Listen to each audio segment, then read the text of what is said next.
In the historic heart of the City of London, investors from around the world gathered to hear the hard sell from a Prime Minister having a hard time. Today we're pursuing a different ambition, a shared ambition: growth. You have to grow your business, and I have to grow my country.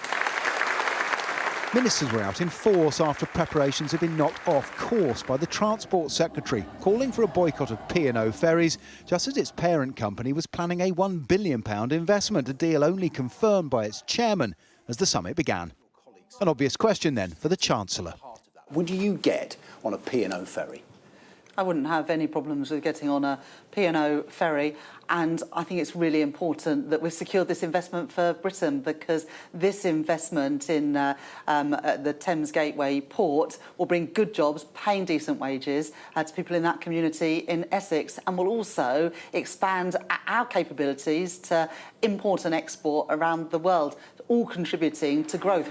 Rachel Reeves needs plenty more like it to deliver on her plans, but with the budget just over a fortnight away, might these same investors soon be asked to bail out the public finances too?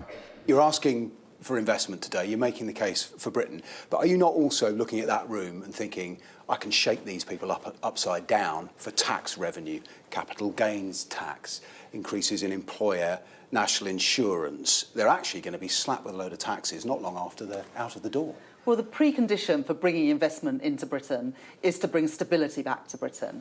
And what so many businesses say to me, not just today, but whenever I meet them, is that over the last few years, the lack of stability around policy making, the lack of stability in our financial and fiscal position as a country deterred investment in Britain. And so I know what businesses want to see in the budget is bringing that stability back to the UK economy.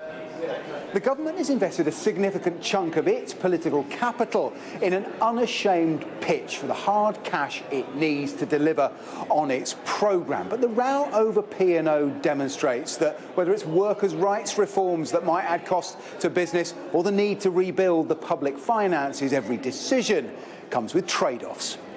The NHS is among them. Life sciences a priority of a new industrial strategy, and reform on the table. Welcome news for this US drugs giant. Is the UK still an attractive place to invest? Well, I think in our industry it had sort of lost its luster over the last half decade. New government's in, they're saying the right things. Prime Minister, can you travel on P&O ferries? The Prime Minister presumably thinks a claimed £60 billion in committed investment answer enough and a decent return on his day's work. Paul Kelso, Sky News.